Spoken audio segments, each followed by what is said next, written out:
उत्पन्ना एकादशी व्रत कथा। उत्पन्ना एकादशी मार्गशीर्ष मास के कृष्ण पक्ष की एकादशी तिथि को कहा जाता है। पौराणिक मान्यताओं के अनुसार इस तिथि को ही देवी एकादशी की उत्पत्ति हुई थी। इस कारण से भगवान विष्णु को उत्पन्ना एकादशी बेहद प्रिय मानी गई है। इस दिन भगवान विष्णु की विधि विधान से पूजा की जाती है और इस एकादशी का व्रत रखा जाता है। व्रत में उत्पन्ना एकादशी की व्रत कथा का पाठ करना बहुत ही जरूरी माना गया है।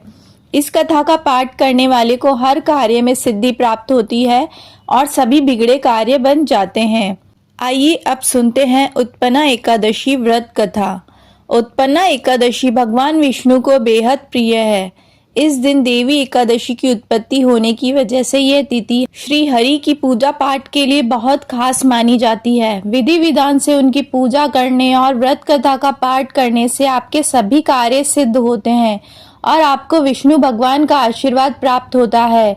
आइए जानते हैं उत्पन्ना एकादशी की संपूर्ण व्रत कथा विस्तार से। युधिष्ठिर ने पूछा, भगवान पुण्यमयी एकादशी तिथि कैसे हुई, इस संसार में क्यों पवित्र मानी गई तथा देवताओं को कैसे प्रिय हुई। श्री भगवान बोले, कुंती नंदन, प्राचीन समय की बात है। सत्य युग में मूर नामक दानव रहता था। वह बड़ा ही अद्भुत, अत्यंत रौद्र तथा संपूर्ण देवताओं के लिए भयंकर था। उस काल रूप धारी दुरात्मा महासुर ने इंद्र को भी जीत लिया था। संपूर्ण देवता उससे परास्त होकर स्वर्ग से निकाले जा चुके थे और शंकित तथा भयभीत होकर पृथ्वी पर विचरण करते थे। एक दिन सब देवता महादेव जी के पास गए। वहां इंद्र ने भगवान शिव के आगे सारा हाल कह सुनाया। इंद्र बोले, महेश्वर, ये देवता स्वर्ग लोक से भ्रष्ट होकर पृथ्वी पर विचर कर रहे हैं। मनुष्यों में रहकर इनकी शोभा नहीं होती। देव कोई उपाय बतलाइए, देवता किसका सहारा ले।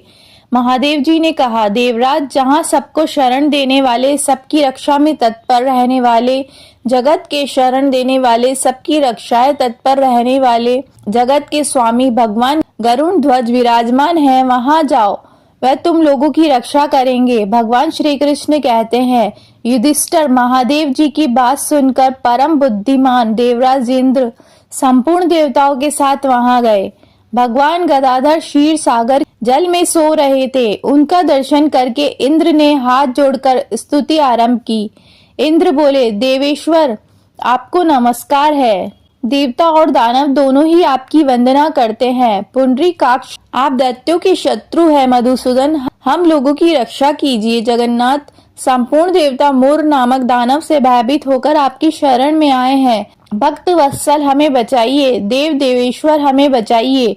जनार्दन, हमारी रक्षा कीजिए, रक्षा कीजिए। दानवों का विनाश करने वाले कमल नयन, हमारी रक्षा कीजिए। प्रभु, हम सब लोग आपके समीप आए हैं, आपकी ही शरण में आ पड़े हैं। भगवान, शरण में आए हुए देवताओं की सहायता कीजिए।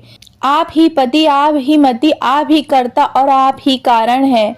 आप ही सब लोगों की माता और आप ही इस जगत के पिता हैं। भगवान देव देवेश्वर, शरणागत वत्सल देवता भयभीत होकर आपकी शरण में आए हैं। प्रभु, अत्यंत उग्र स्वभाव वाले महाबली मूर नामक दैत्य ने संपूर्ण तुर देवताओं को जीतकर इन्हें स्वर्ग से निकाल दिया है।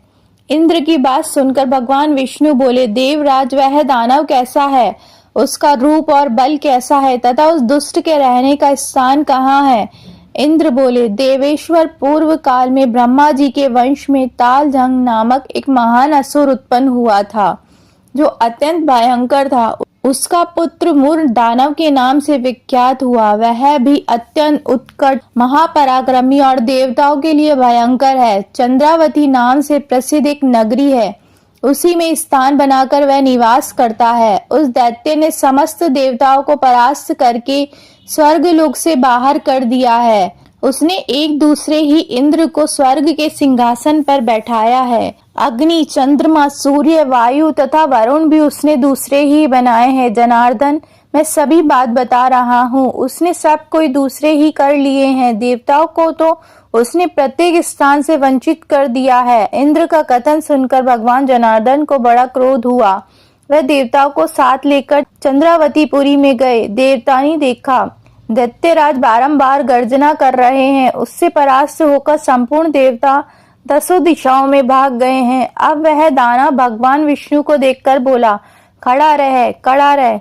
उसकी ललकार सुनकर भगवान के नेत्र क्रोध से लाल हो गए। वह बोले, अरे दुराचारी दानव, मेरी इन भुजाओं को देख। यह कहकर श्री विष्णु ने अपने दिव्य बाणों से सामने आए हुए दुष्ट दानवों को मारना आरंभ किया।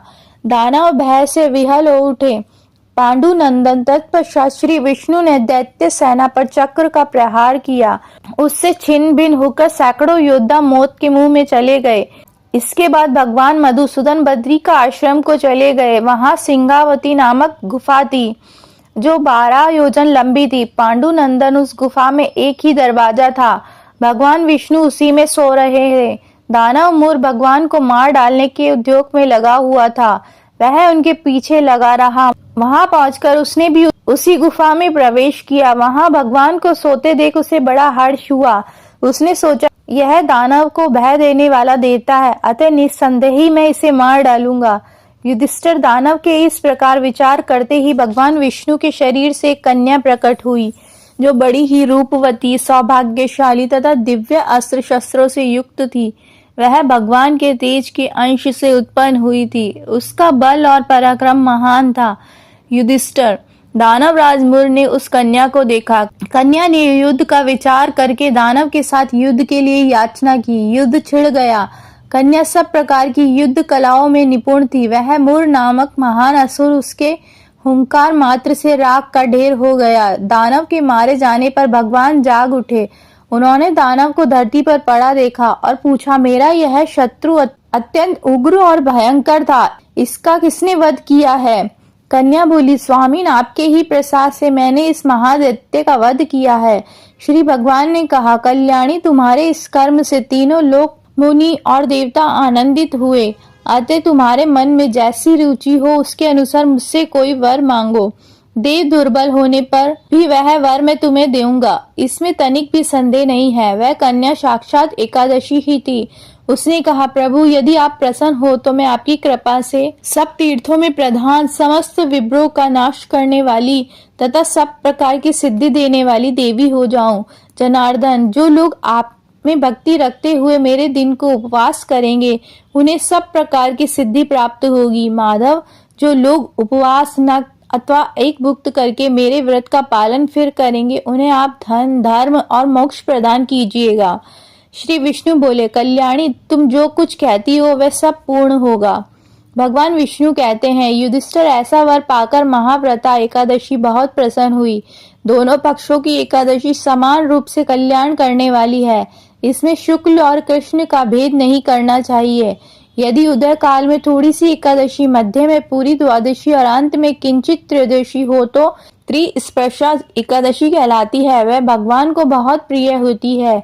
यदि एक त्रिस्पर्शा एकादशी को उपवास कर लिया जाए तो एक सहस्त्र एकादशी व्रतों का फल प्राप्त होता है तथा इसी प्रकार द्वादशी में पारण करने पर सहस्त्र गुना फल माना गया है। अष्टमी, एकादशी, षष्ठी, तृतीया और चतुर्दशी ये यदि पूर्व तिथि से विद्ध हो तो उनमें व्रत नहीं करना चाहिए।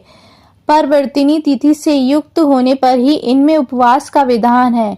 पहले दिन में और रात में भी एकादशी हो या दूसरे दिन केवल प्रातः काल एक दंड एकादशी रहे तो पहली तिथि का परित्याग करके दूसरे दिन की द्वादशी युक्त एकादशी को ही उपवास करना चाहिए।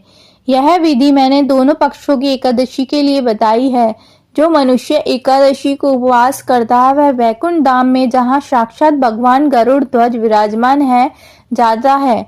जो मानव हर समय एकादशी के महात्म्य का पाठ करता है उसे सहस्त्र गोदानों के पुण्य का फल प्राप्त होता है।